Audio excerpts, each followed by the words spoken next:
My inspiration probably came from Ski Mask the Slump God. He has this type of music that was so different, and it really just inspired me to start rapping.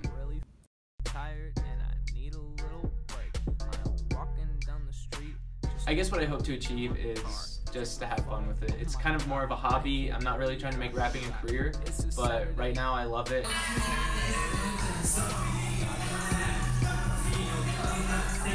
I'm so excited for my first show. I know it's going to be awesome, and really I don't have any nerves at all.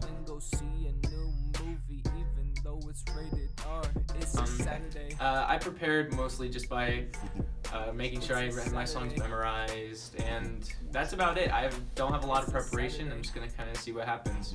Not the girls.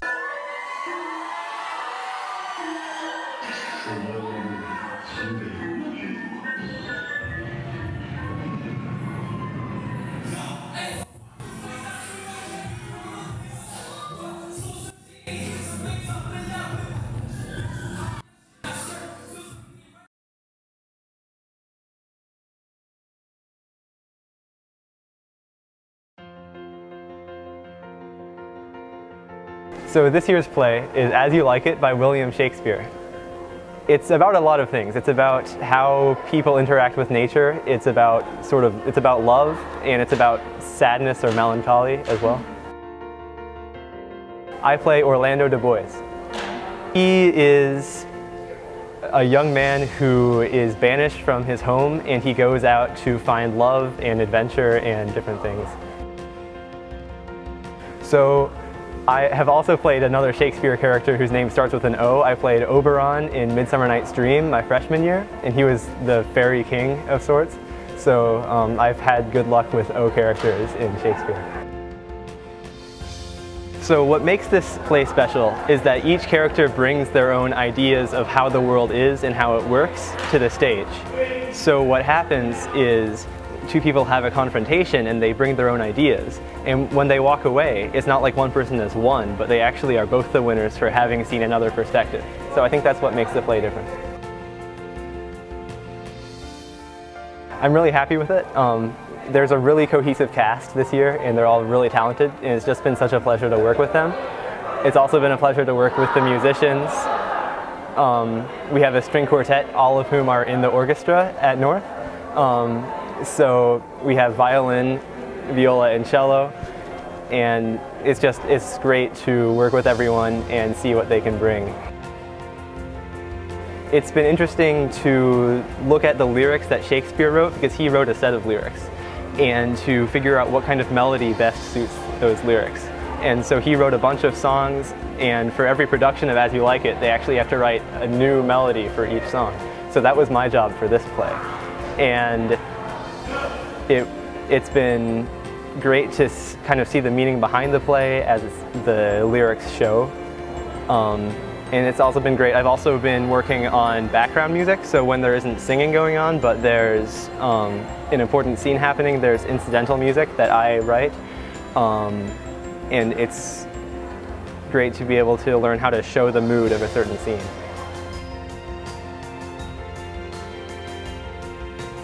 Well, I think it makes this play all the more important, you know. I was able to sort of, in my freshman and sophomore year, to not take it as seriously. I mean, I still loved everything, but now I feel a big responsibility to make it the best I can make it, because this is kind of my last shot in high school. I'm looking forward to how people will react to the audience and how the audience will react to the people in the first time. Every time we do Shakespeare or any play, there are actually jokes that people don't know they're telling. They don't know they have a line and it's hilarious, and they actually don't know it's funny, but the audience does. So they laugh, and then it actually gives people on stage that confidence to continue to be funny and tell that story. I think they should know that in this play there are 2 sheep and 1 goat, and if they like seeing animals on stage, they should come to this play. They should also know that there's live music, and it's a very talented cast. There is so much material in this play that can tie into the modern world, and if they can look at any scene and think, well, how could this apply to my life, or how can this apply to politics today or the world today, then they can go away, I think, smarter about things and with a better perspective on things.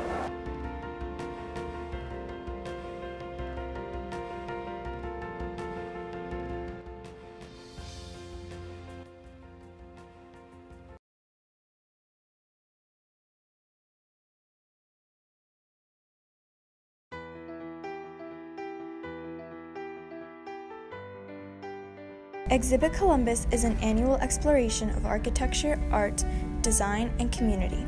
It alternates between meeting to discuss a particular subject and a public display of works of art. The 2016 inaugural meeting, Foundations and Futures, took place in fall 2016, and the inaugural exhibition opened to the public on August 26, 2017. The exhibition allows one to explore 18 outdoor installations that showcase the work of architects, designers, university students, and high schoolers. The idea of Exhibit Columbus was proposed in late 2014. The Chicago-based graphic design firm, Thirst, was hired in 2016 to create the Exhibit Columbus identity, with the goal of creating art that aligned with Paul Rand's designs in Columbus and Alexander Gerard's work at the Miller House and Garden.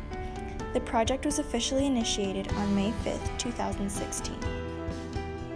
The Miller Prize was created to honor J. Irwin Miller and his wife, Xenia S. Miller, two of the 20th century's greatest patrons of architecture, design, and art. The 10 selected designers were paired at one of the 5 sites in a competition for the opportunity to build an installation relating to the past, while exploring the future of design and fabrication. The 5 installations include Another Circle at Millrace Park, Anything Can Happen in the Woods at Cummins Corporate Office Building, Conversation Plinth at Clio Memorial Library, The Exchange at Irwin Conference Center, and Wikiyami at First Christian Church. Exhibit Columbus alternates programming between Symposium, a meeting to discuss Exhibit Columbus, and exhibition years. The upcoming exhibition year will take place in 2019.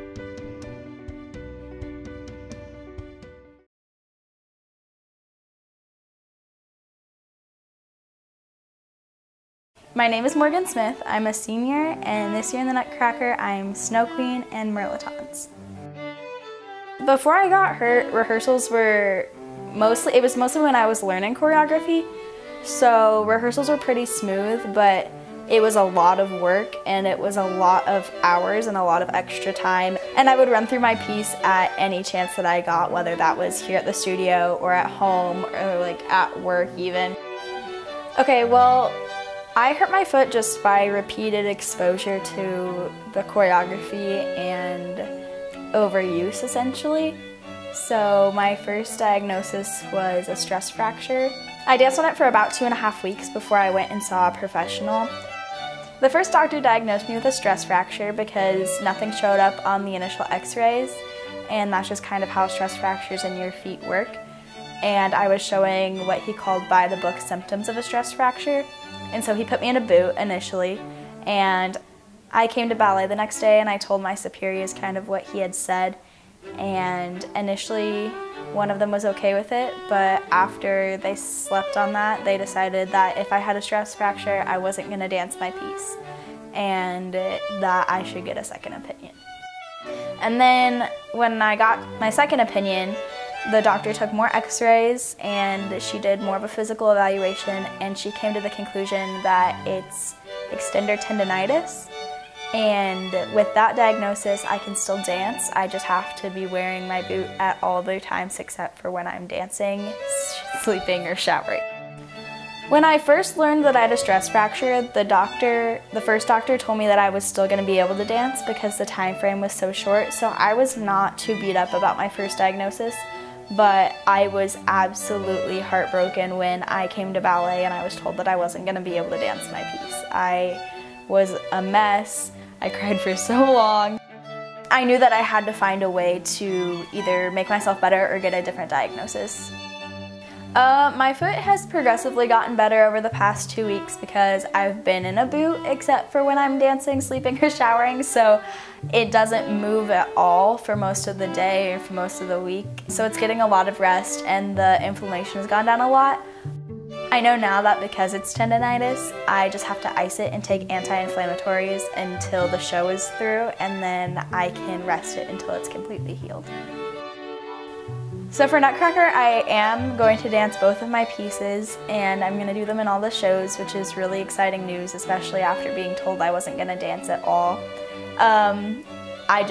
Again, I'm still on like my rest unless it's essential treatment plans. So after Nutcracker, I'll be taking a break from dancing, and I will fully heal my foot so that come the spring semester, I'll be able to dance to my full and complete capabilities without any worry.